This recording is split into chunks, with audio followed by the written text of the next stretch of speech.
Oke, kami dari kelompok 3 akan menjelaskan tentang sistem pemerintahan. Oke, jadi langsung saja.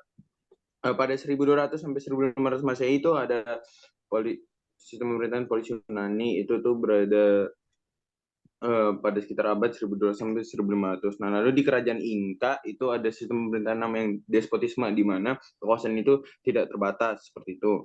Lalu setelah itu ada sistem pemerintahan Romawi. Nah, sistem pemerintahan Romawi ini dianggap paling baik oleh Aristoteles dan Plato pada saat itu. Lanjut ke abad ke-19, ada yang namanya sistem kameralistik atau sistem ilmu pemerintahan, di mana sistem pemerintahan ini lebih ke arah memikirkan rakyatnya yang ada, seperti itu. Jadi entah itu dari lapangan pekerjaan atau yang lainnya.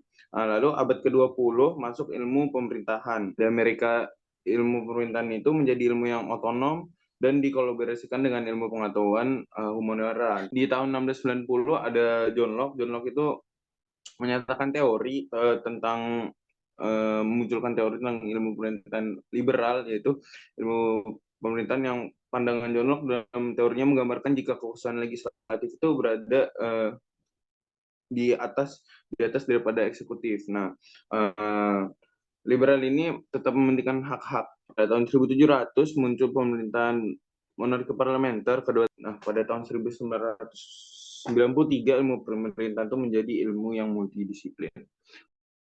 Oke, saya akan melanjutkan yang kedua, perkembangan pemerintahan, di mana konsep pemerintahan itu terus mengalami perkembangan.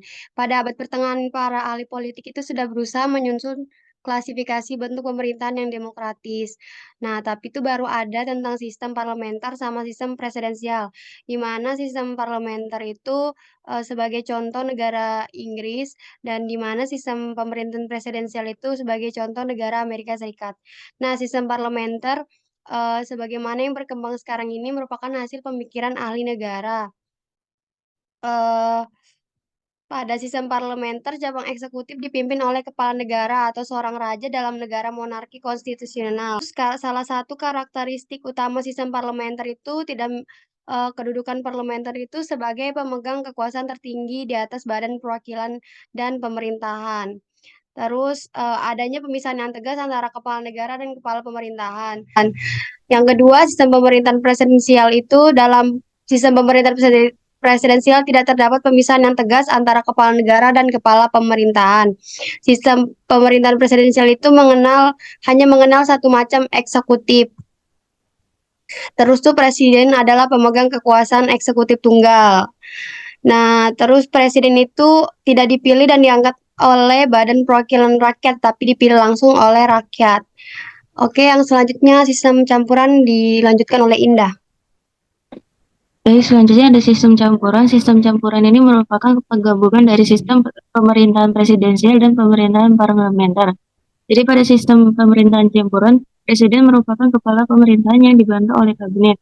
Tetapi presiden bertanggung jawab kepada lembaga legislatif sehingga presiden dapat dijatuhkan oleh lembaga tersebut.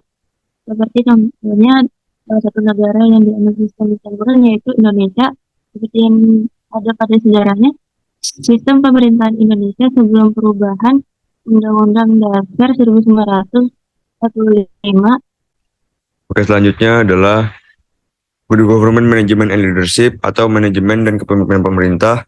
Kepemimpinan adalah yang menentukan arah, sedangkan manajemen berusaha mewujudkan agar arah itu bisa tercapai. Konsep SERV dijelaskan secara singkat. SERV merupakan singkatan dari 5 kata kunci, yaitu S, See the Future atau masa depan, E, Enhance and Develop Others, libatkan dan kembangkan orang lain, R, Reinvent Continuously, temukan, kembang kembali terus menerus, V, Value, Results, and Relationship, hargai hasil dan hubungan, I, Embody and the Values atau mewujudkan nilai.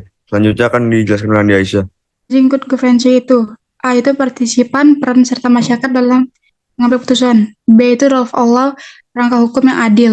C itu transparansi, informasi publik harus terbuka.